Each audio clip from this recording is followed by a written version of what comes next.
Hello बच्चों, बहुत बहुत स्वागत है आपका अपने चैनल कक्षा गणित में। बच्चों, दिवाली का त्यौहार बड़े हर्ष से आपने मनाया, बहुत अच्छी बात है। मिठाइयाँ खाई, बहुत मजे किए, एंजॉय किया, बहुत अच्छी बात है। ठीक है, और आज फिर से वही पैटर्न अपना पुराना लौट आते हैं पढ़ाई की ओर। तो चलो बच्चों, स्टार्ट करते हैं। अवकलज के अनुप्रयोग मानी एप्लीकेशन ऑफ डेरिवेटिव्स, इसका हम अंतिम टॉपिक आज कवर करेंगे, अंतिम लेक्चर होगा। इसमें आज आपको पढ़ना है उच्चतम और निम्नतम, मानी उच्चिष्ट और निम्निष्ट, मतलब मैक्सिमा एंड मिनिमा। चलिए बच्चों, समझ लेते हैं मैक्सिमा और मिनिमा क्या है, उच्चिष्ट या निम्निष्ट क्या है। बड़े आराम से देखो, वैसे तो आपको जैसा उसका नाम दिख रहा है उसके अनुरूप तो आप समझ सकते हो कि उच्चिष्ट का मतलब ऊंचा और निम्निष्ट का मतलब नीचा। तो यहां पर फलन की बात करते हैं। कोई फलन लें और फलन को अगर ग्राफ से समझें, पहले हम ग्राफ से समझते हैं। फलन कोई y बराबर fx है मान लेते हैं, और इस फलन का अगर हम ग्राफ यहां पर इस प्रकार देखो प्लॉट कर दें, इस फलन का यहां पर हम ग्राफ प्लॉट कर, यहां इस प्रकार से ग्राफ x अक्ष और ये आपका y अक्ष, और इसके बाद यहां पर इसका हम y बराबर fx का एक ग्राफ कुछ इस प्रकार से बना दें। देखो, यहां से इस प्रकार से ग्राफ बना देते हैं। ठीक, ये देखो, ये इस प्रकार से। ठीक है, ये कोई आपका y बराबर fx कोई फलन है, उसका हमने ग्राफ यहां पर बनाया, और यहां पर इस ग्राफ में कुछ बिंदुओं को हम ऑब्जर्व पहले करेंगे, कुछ बिंदुओं को हम देखेंगे। जैसे एक बिंदु ये मान लेते हैं कि कोई x बराबर a, x बराबर a, ये बिंदु x बराबर a है, और इस बिंदु पर फलन का मान ये देखो यहां पर ये कहलाएगा। इसको थोड़ा और ऊंचा बना दें। ठीक है, यहां पर इसकी वैल्यू कितनी हो जाएगी, इसकी वैल्यू हो जाएगी fa। कितनी हो जाएगी, fa। ये बिंदु है। इसके बाद देखो एक बिंदु, इसको भी हम ऑब्जर्व करेंगे। इस बिंदु को देखें, ये बिंदु हम मान लेते हैं x बराबर b। एक बिंदु यहां पर हम x बराबर c लिख दें। यहां पर देखो x बराबर c बिंदु है, यहां पर लिख दें x बराबर c। और इस बिंदु को देख सकते हो, इसको हम लिख सकते हैं x बराबर d लिख सकते हो। और चलो इसको और थोड़ा आगे बढ़ा दें, इस बिंदु को देखें ध्यान से, तो इस बिंदु को हम लिख सकते हैं, ये बिंदु है, इसको हम लिख सकते हैं x बराबर सी डी ई लिख देते हैं, ई। और यहां पर इस बिंदु को भी अगर हम ऑब्जर्व करें तो इसको हम x बराबर f लिख देते हैं। इस प्रकार से समझो भाई। इन बिंदुओं को अगर आप ध्यान से देखें तो ये देखो ऊंचाई पर बिंदु है, ये नीचा आया, ये ऊंचा, ये मतलब हम ये कह सकते हैं कि ये आपका बिंदु जो है ऊंचाई पर है। कैसे है, जो ऊंचाई पर बिंदु हैं उनको उच्चतम बिंदु कहते हैं, और जो नीचाई पर बिंदु हैं उनको निम्नतम बिंदु कहते हैं। ये निम्नतम है, ये निम्नतम है, ये निम्नतम है। बच्चों बड़े ध्यान से समझते हैं। यहां पर ये बिंदु ऊंचाई पर है, तो किससे ऊंचा है, किससे ऊंचा है, इन बिंदुओं से। अगर उसके ये पड़ोसी हैं, ये पड़ोसी बिंदु हैं, कोई ये क्या है, पड़ोसी बिंदु हैं, और ये पड़ोसी बिंदुओं से ऊंचाई पर दिख रहा है, पड़ोसी बिंदुओं से क्या है, ऊंचाई पर है। इसलिए ये बिंदु आपका क्या कहलाएगा, ये बिंदु आपका कहलाएगा उच्चतम। क्या कहलाएगा, या इसको स्थानीय उच्चतम कहेंगे, स्थानीय उच्चतम, स्थानीय उच्चतम कहेंगे। क्योंकि यहां पर जो लोकेलिटी में, जैसे आपसे कोई ये कहता है कि आप कहां रहते हो, तो अपनी आप लोकेलिटी बताते हो कि हम फलाने जगह पर रहते हैं, उसके पड़ोस अड़ोस के कुछ गांव बता देते हो, या अगर जिस स्थान पर रहते हो उसके पड़ोस में जो लोग रहते हैं उनकी आप परिचय बताते हो। तो इसी प्रकार से हम कह सकते हैं कि ये आपके जो लोकल में बिंदु हैं, और या इसको इंग्लिश में लोकल कहेंगे, हिंदी में इसको स्थानीय कहेंगे। स्थानीय बिंदु जो हैं, इसके निकटतम बिंदु हैं, उनसे ये बिंदु ऊंचाई पर है, इसलिए इस बिंदु को क्या कहते हैं, स्थानीय उच्चतम कहते हैं। बिल्कुल ठीक इसी प्रकार से यहां पर देखो ये लोकल में बिंदु है।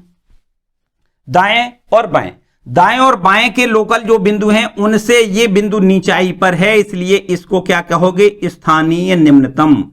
स्थानीय निम्नतम कहोगे, निम्नतम। इनको क्या कहते हैं? स्थानीय निम्नतम। इसी प्रकार ये बिंदु देखो, ये बिंदु है, ये इसको भी हम कहते हैं स्थानीय उच्चतम। स्थानीय उच्चतम कहेंगे। और बिल्कुल ठीक इसी प्रकार ये बिंदु आपका स्थानीय निम्नतम कहलाएगा।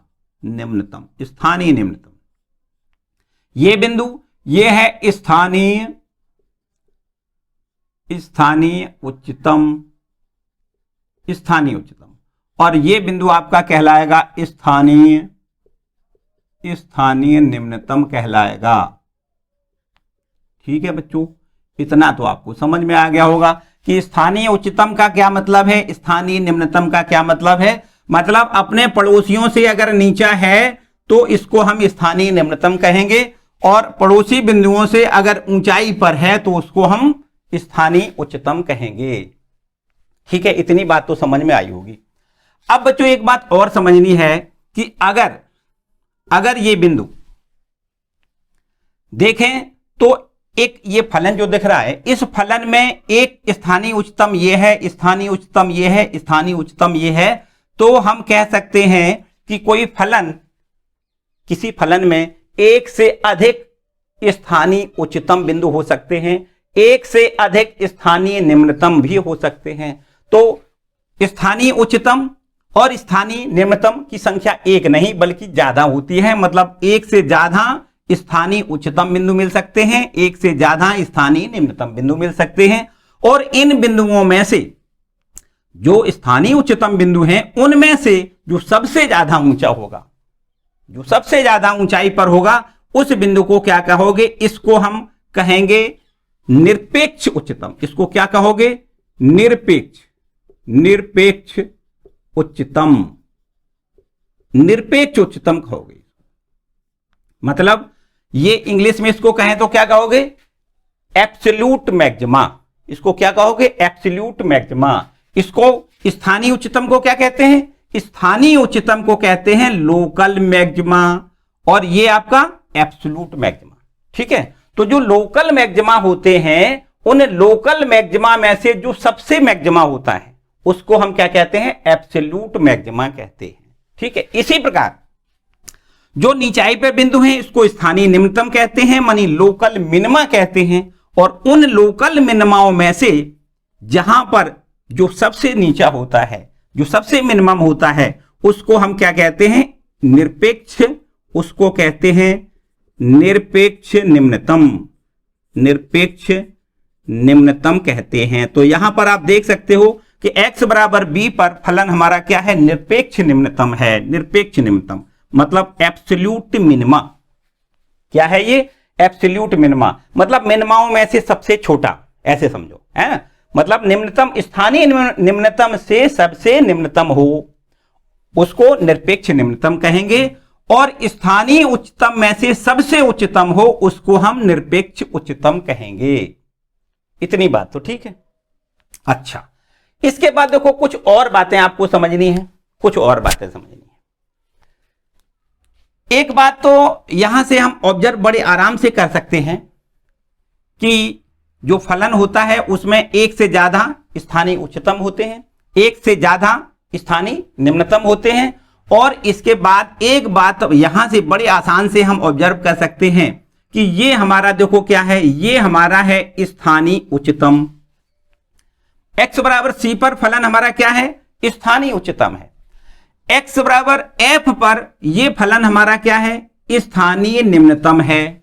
लेकिन आपने यह समझा होगा कि स्थानीय उच्चतम जो है, स्थानीय उच्चतम है, उसकी वैल्यू कम है स्थानीय निम्नतम से। स्थानीय निम्नतम से उसकी वैल्यू क्या है? कम है। इसकी देखो ये है जरूर उच्चतम लेकिन वैल्यू इसकी कम है। मतलब जो लोकलिटी में, अपने लोकलिटी की बात करो, अपने लोकलिटी की, जैसे आपसे कोई कहता है कि आप अपने विद्यालय की टॉपर विद्यार्थी हैं, मतलब आपके विद्यालय में जो छात्र हैं उनमें से आप सबसे टॉपर हैं। लेकिन किसी दूसरे विद्यालय में अगर कोई निम्नतम छात्र है उससे हो सकता है कि आप छोटे हों। मतलब यहां पर जैसे यहां पर जो परसेंटेज है, यहां पर जो व्यक्ति हैं वो कुछ छात्र इस प्रकार के हैं जिनके रिजल्ट ऐसे आते हैं 85%, 80%, 85%, 90%, 92%, 94%, इस प्रकार के यहां पर छात्र हैं। तो यहां पर जो लोअर क्वालिटी का छात्र है उसकी यहां पर देखो कितनी है, 85% मार्किंग है। यहां पर कितनी मार्किंग है, 85%। लेकिन अगर यहां की बात करी जाए, यहां की बात करी जाए तो यहां पर जो सबसे टॉपर था वो 80% है। कितना है, 80%। और फिर इसके बाद सब डाउन में है, मतलब 75% है, 70% है ना, उसके डाउन में है। तो यहां पर तो भैया ये 80% वाला टॉप हो गया। लेकिन यहां पर ये 85% वाला लोकल में, मतलब क्या है, इस लोकलिटी में क्या है, ये 85% वाला निम्नतम है। तो यहां पर निम्नतम जरूर है लेकिन इनसे तो उच्चतम है, इनसे उच्चतम है। तो बच्चों याद रखिए कि कभी भी ऐसा जरूरी नहीं है कि जहां पर जो स्थानीय उच्चतम होगा, स्थानीय उच्चतम अपने लोकलिटी में उच्चतम हो सकता है, लेकिन दूसरी जगह पर स्थानीय जो निम्नतम होगा वो इस उच्चतम से ऊंचा हो सकता है, ज्यादा वैल्यू रख सकता है। चलिए बच्चों, इसके बाद में यहां पर अब बात आती है कि आपको किसी फलन का अगर बात करें, देखो यहां पर इस फलन की, तो यहां पर इस फलन का मान कितना है, एफ ए। बिंदु x बराबर a पर फलन का मान कितना है, एफ ए है। अगर इसके पड़ोस में थोड़ी सी दूरी बढ़ा दें, अगर h दूरी, कोई h डिस्टेंस ऐसी लें कि यहां से a में, देखो ध्यान दें, यहां से आ जाओ इधर h दूरी हमने बढ़ा दी और h लगभग h जो है 0 से थोड़ी सी ज्यादा है, ठीक है। और यहां से अगर पीछे की ओर आओ, h दूरी कम कर दें, तो यहां से अब आप देखो, यहां से देख सकते हो कि ये आपका ये क्या है, ये क्या है। यहां पर इसकी वैल्यू क्या मिल जाएगी, F of a minus H मिलेगी, और यहीं पर इसकी value F of A plus H मिलेगी। लेकिन आपने देखा कि ये एफ ऑफ ए जो है उसकी वैल्यू ज्यादा है F of a minus h से, तथा इसकी वैल्यू देखो एफ ऑफ ए की वैल्यू बड़ी है F of A plus h से। अगर x बराबर a पर फलन हमारा उच्चतम है, तब F A is greater than F A minus H होगा। इसी प्रकार F A is greater than F F A plus H होगा। इसको भी आपको याद रखना है कि अगर फलन x बराबर a पर उच्चतम तभी कहलाएगा जब f of a is greater than f of a minus h तथा f of a is greater than f of a plus h होगा। बिल्कुल जस्ट इसी प्रकार आप यहां समझ सकते हो। यहां पर ये देखिए, यहां से इसको अगर यहां मिला दें तो यहां पर फलन की वैल्यू एफ बी कहलाएगी। और अगर अल्प दूरी पर लेफ्ट में जाएं तो यहां देख सकते हो, यहां पर देखो, यहां पर हमें क्या मिलेगा, F of a minus H मिलेगा। और इस राइट में जाएं तो एच प्लस कर दें तो यहां पर हमें F of A plus H मिलेगा। और ये दोनों अगर x बराबर b पर फलन हमारा क्या है, स्थानीय निम्नतम है, तब निश्चित रूप से एफ ऑफ बी का मान जो होगा वो छोटा होगा f of a minus h से, तथा f of b minus h है ना, बी माइनस एच से छोटा होगा, तथा एफ ऑफ बी छोटा होगा f of b plus h से छोटा होगा। इसको भी आपको याद रखना है, ठीक है। चलिए इसके बाद देखो कुछ बातें अब आपको हम टेस्ट करने की बात करेंगे कि हम फलन को कैसे जान पाएंगे कि उच्चतम है निम्नतम है। हमने ग्राफ से तो ये सीख लिया कि ग्राफ से हम पता चल जाएगा कि कहां पर हमारा स्थानीय उच्चतम है, कहां पर स्थानीय निम्नतम है, और इसमें से स्थानीय उच्चतम में से जो निरपेक्ष उच्चतम है वो कौन सा है, इसी प्रकार स्थानीय निम्नतम में से जो निरपेक्ष निम्नतम है वो कौन सा है, इसका तो हमें पता चल गया। बच्चों अब हम पता करेंगे कि अगर कोई फलन दिया जाए तो उस फलन का हम स्थानीय उच्चतम और स्थानीय निम्नतम कैसे ज्ञात करेंगे। कैसे? अगर ग्राफ ना खींचें भाई, हर फलन का हम ग्राफ नहीं खींचेंगे, तो उसके लिए हम कैसे ज्ञात करेंगे कि स्थानीय उच्चतम क्या है, स्थानीय निम्नतम क्या है। थोड़ी इसी ग्राफ में देखो और कुछ बातें समझ लेते हैं। इसी ग्राफ में थोड़ी सी बातें और समझेंगे। देखो ध्यान दें, अगर हम चलो यहां पर थोड़ा सा रब कर लेते हैं, चाहे बना रहने दो। देखो अब समझो, अगर हम बात करें कि यहां पर ये बिंदु जो थोड़ा सा पहले बिंदु है, थोड़ा सा इस स्थानीय उच्चतम से थोड़ा पहले आए, लेफ्ट में आए, तो अगर किसी लेफ्ट के बिंदु पर हम यहां पर स्पर्श रेखा खींच दें, यहां पर देखो, तो जो स्पर्श रेखा होगी मतलब जो टेंजेंट होगा उसकी अगर हम प्रवणता की बात करें, प्रवणता तो आपने बहुत अच्छे से पता ही है कि प्रवणता किसी भी रेखा की प्रवणता क्या होती है, dy/dx, या इसको हम f' से लिखें।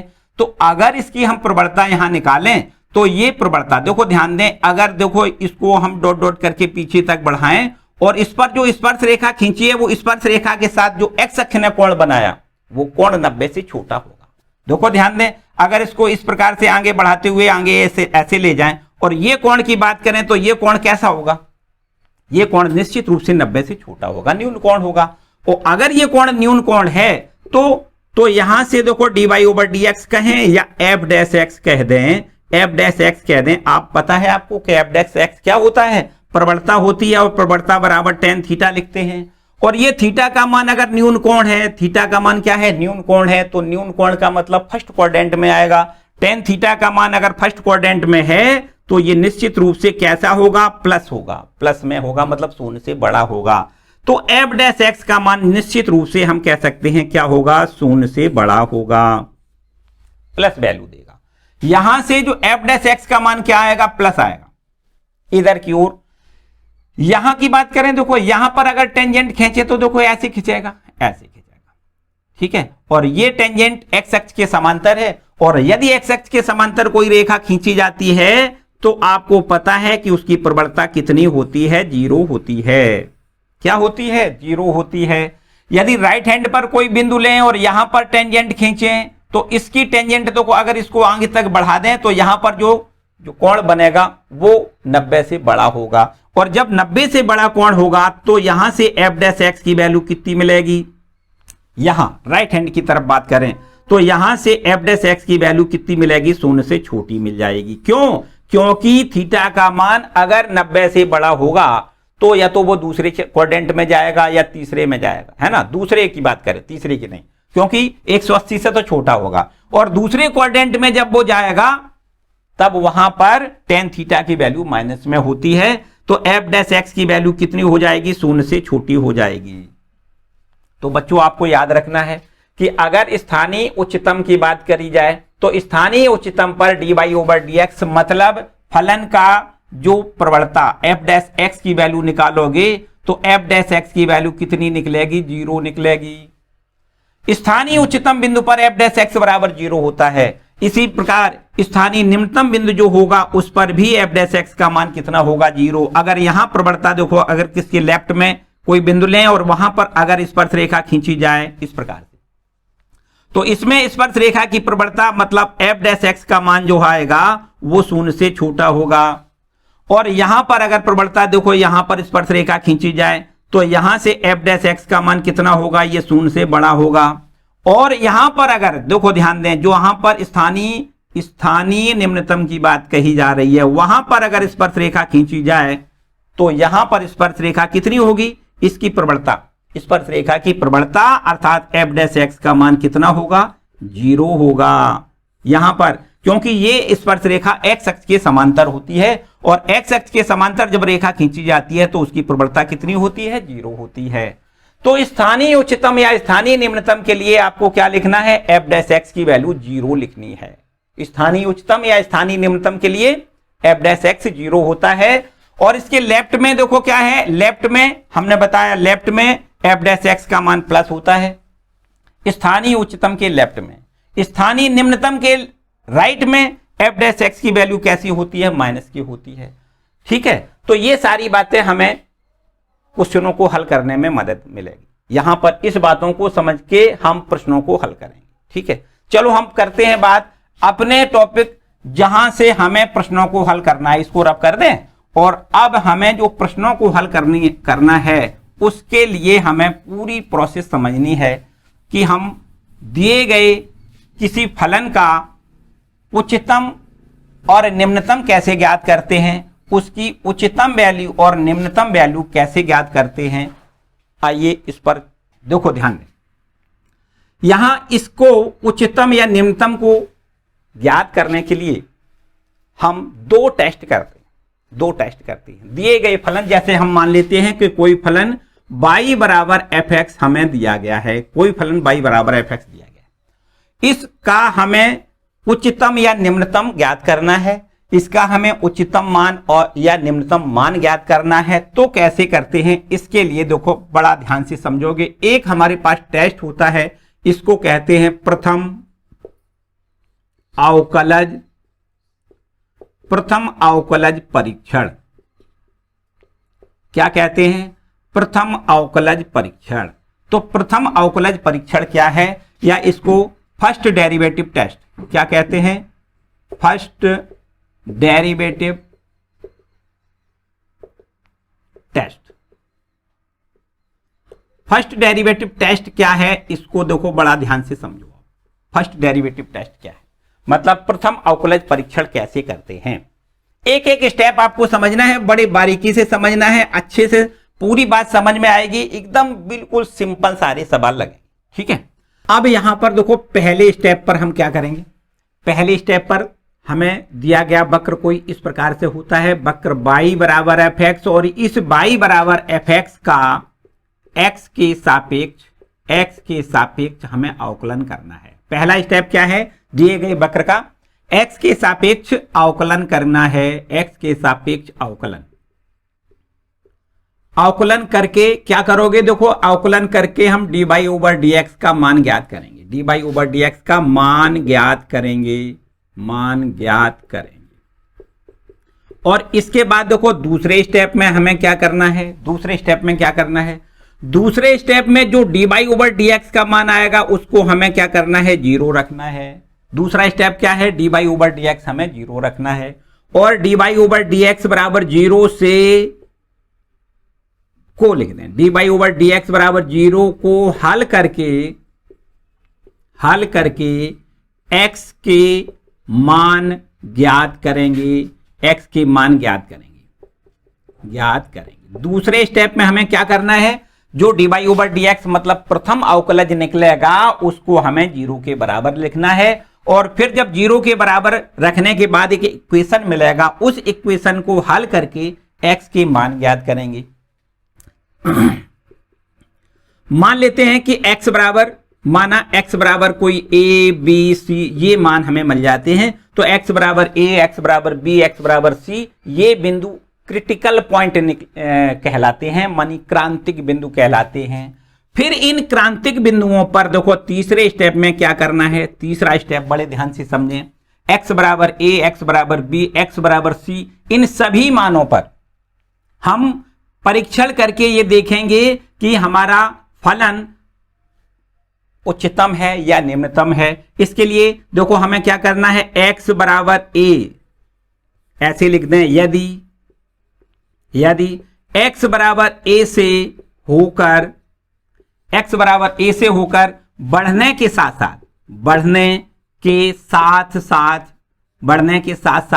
dy ओवर dx का चिन्ह प्लस से माइनस में बदलता है।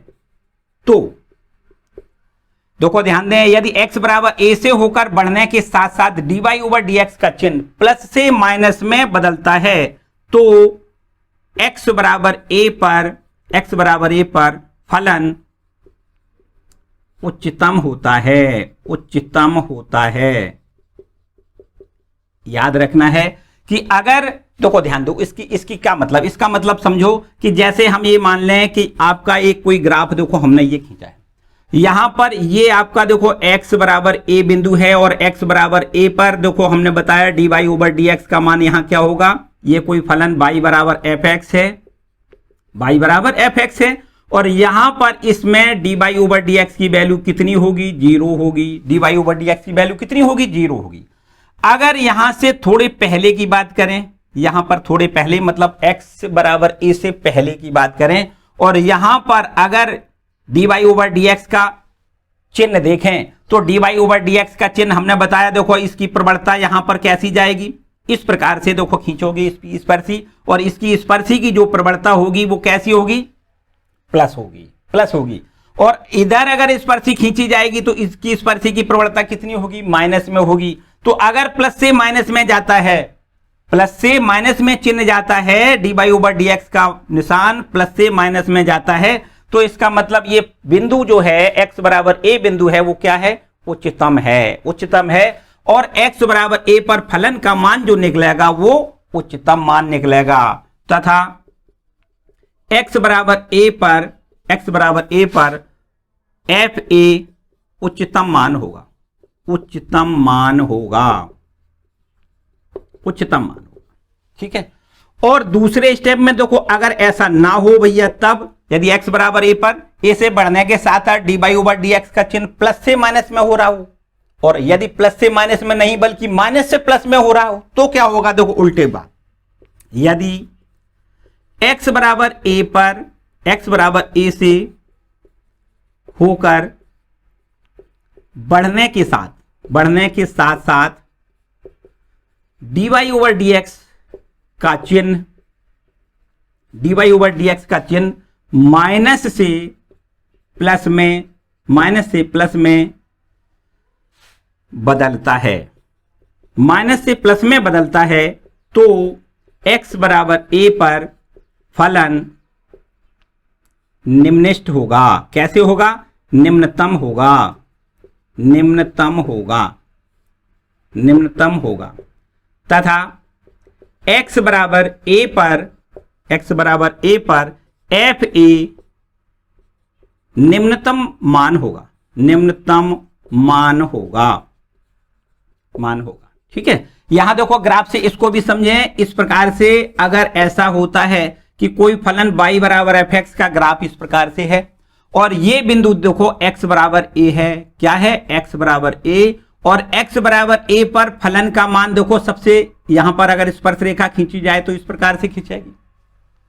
इसके बाएं साइड में अगर कोई बिंदु लें और यहां पर स्पर्श रेखा खींचें तो ऐसी खींचेगी। तो ये स्पर्शी देखो कैसी है, स्पर्शी x अक्ष से 90 से बड़ा कोण बना रही है। यदि 90 से बड़ा कोण बनाए, देखो ये कोण 90 से बड़ा है, यदि 90 से बड़ा कोण बनता है तो यहां से डिफरेंशिएट अगर करोगे dy ओवर dx, मतलब इसकी प्रवणता निकालोगे तो dy ओवर dx की वैल्यू कैसी निकलेगी, शून्य से छोटी।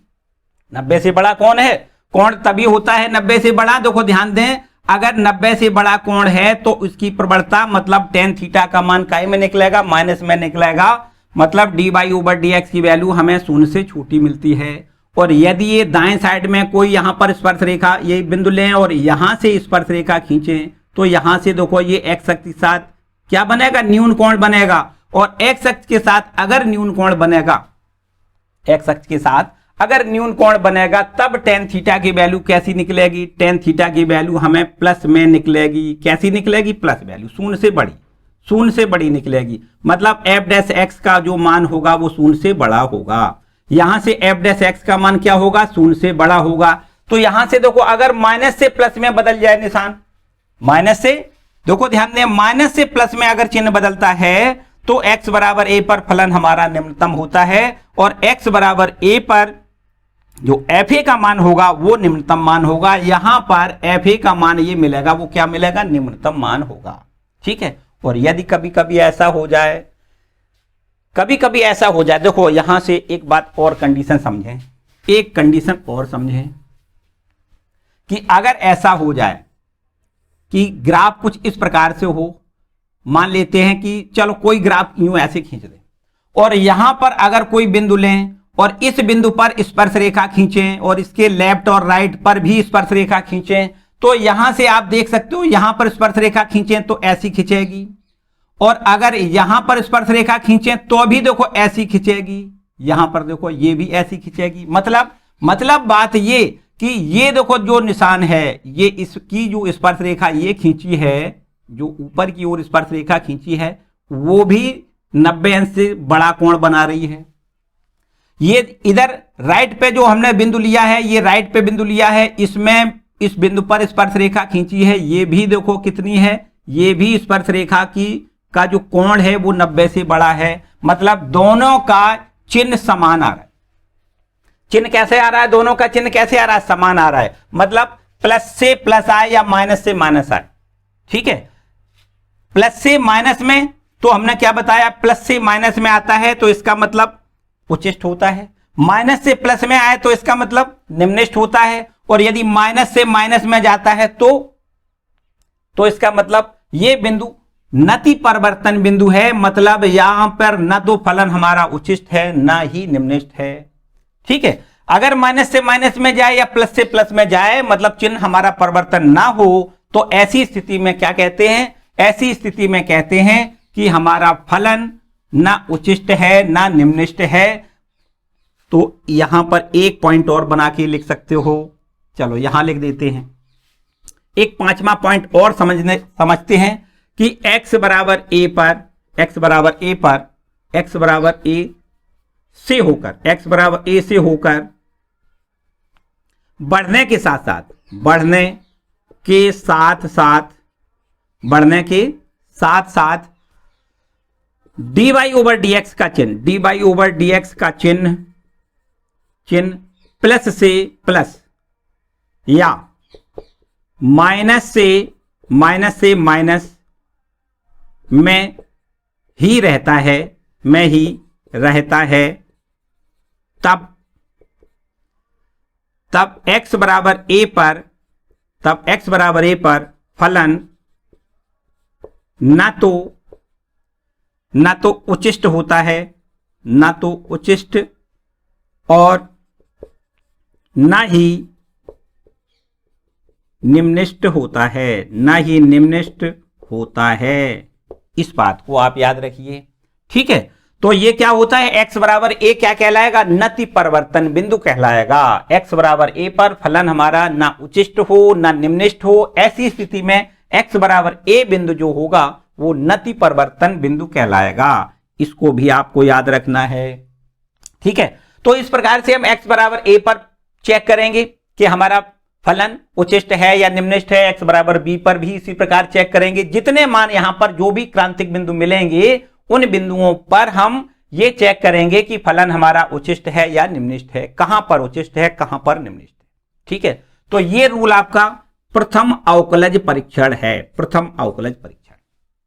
हालांकि इसका हम कम यूज, 99% प्रश्नों में द्वितीय अवकलज परीक्षण टेस्ट ही हम करेंगे, द्वितीय अवकलज परीक्षण टेस्ट करेंगे। यहां पर ये प्रथम अवकलज परीक्षण है और इसके बाद एक दूसरा आपको परीक्षण करना है, द्वितीय अवकलज परीक्षण। यहां लिख दें द्वितीय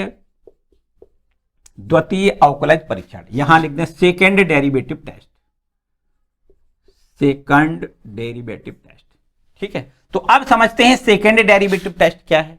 सेकंड डेरिवेटिव टेस्ट, चलो इसको हम रफ कर देते हैं। सेकंड डेरिवेटिव टेस्ट समझ लो क्या है। देखो आपको क्या करना है, सबसे पहले जो वक्र दिया जाए, जो हमें फलन दिया जाए, उसका x के सापेक्ष अवकलन करके dy ओवर dx का मान ज्ञात करेंगे। पहला स्टेप वही करना है सेकंड डेरिवेटिव टेस्ट के लिए, पहला स्टेप वही है, कुछ नहीं बदला।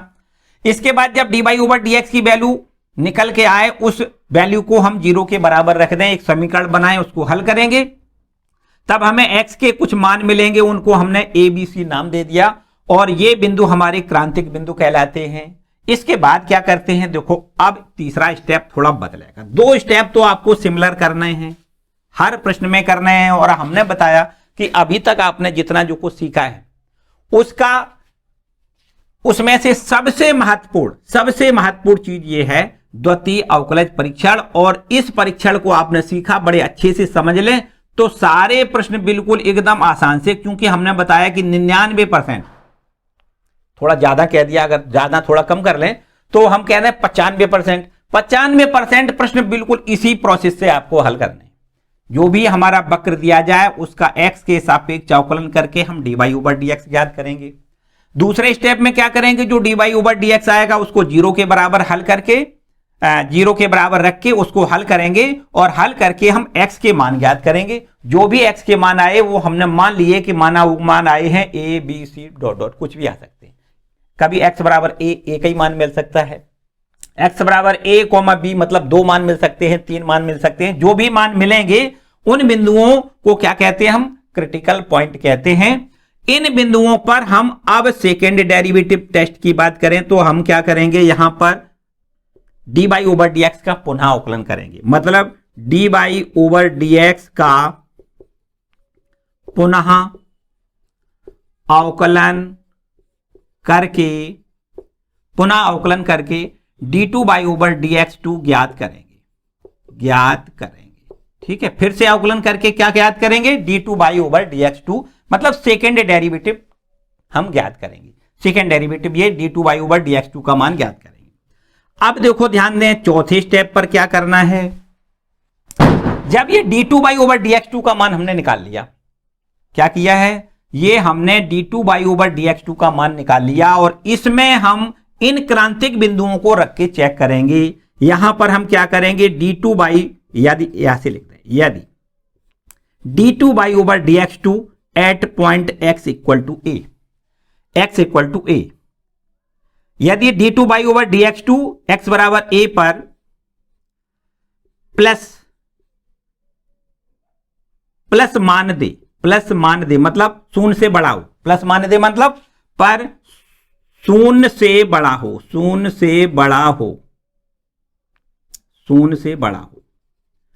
तो x बराबर a पर फलन निम्नतम कहलाएगा, निम्नतम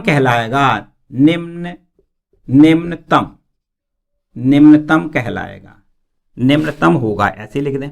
x बराबर a पर फलन निम्नतम होगा और f a निम्नतम मान होगा।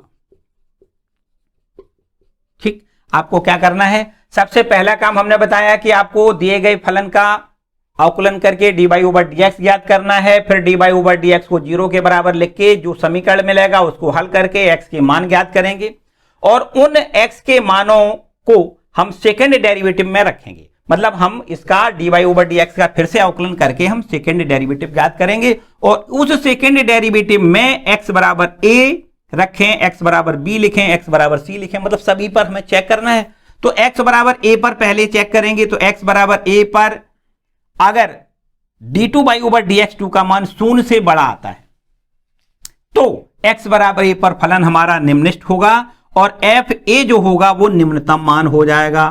तथा यदि x बराबर a पर d2 बाई ओवर dx2 का मान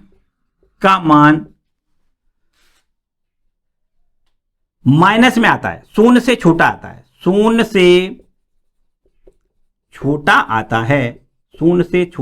है, तब x बराबर a पर फलन उच्चतम होगा। तब x बराबर a पर फलन उच्चतम होगा तथा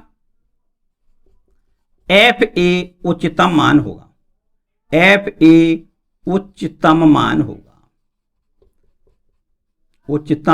होगा। ठीक है, इतना आपको याद रखना है। देखो भाई, ऐसा भी हो सकता है कि अगर हमने d2 बाई ओवर dx2 का मान x बराबर a पर निकाला और वो शून्य से बड़ा निकाला है तो हम लिख देंगे कि x बराबर a पर फलन हमारा निम्नलिखित है। और अगर x बराबर a पर d2 बाई ओवर dx2 का मान शून्य से छोटा निकला है, मतलब नेगेटिव निकल आया है, तब हम कह सकते हैं कि x बराबर a पर फलन हमारा क्या है, उच्चतम है और f हमारा उच्चतम मान होगा। बच्चों, एक बात और हो सकती है कि यदि यहां पर समझो, यदि x बराबर a पर d2 बाई ओवर dx2 शून्य निकल के आ जाए, तब क्या करोगे, तब x बराबर a पर फलन ना तो उच्चतम होगा ना तो उच्चतम होगा और ना ही निम्नतम होगा, ना ही निम्नतम होगा। तब ऐसी स्थिति में हम लौट के आएंगे फर्स्ट डेरिवेटिव टेस्ट पर, और फिर फर्स्ट डेरिवेटिव टेस्ट करके हम देखेंगे कि x बराबर a पर फलन हमारा उच्चतम है या निम्नतम है। तो हम प्रथम अवकलज परीक्षण को करेंगे तब, जबकि d2/dx2 का मान क्या निकला है, 0 निकला है। तो इसी प्रकार ये x बराबर a, x बराबर b, x बराबर c पर हम सभी पर चेक करके देखेंगे कि कहां पर d2/dx2 का मान 0 से बड़ा आ रहा है, कहां पर d2/dx2 का मान 0 से छोटा आ रहा है, और कहां पर d2/dx2 का मान 0 आ रहा है। ठीक है, बस हम जान जाएंगे कि किस बिंदु पर फलन का मान उच्चतम है, किस बिंदु पर फलन का मान निम्नतम है। तो ये derivative test second derivative test है। मोस्टली प्रश्नों में हम इसी टेस्ट का उपयोग करेंगे। ठीक है बच्चों, तो ये सारी बेसिक चीजें थी जो कि आपने बड़े अच्छे से समझी, और एक्सरसाइज के सारे प्रश्न बच्चों बड़े आराम से आपको बड़े आराम से समझ में आएंगे। ठीक है, अगर आपने सारी बातें बड़े अच्छे से समझी हैं। ठीक है, तो चलिए वीडियो को लाइक कर दें,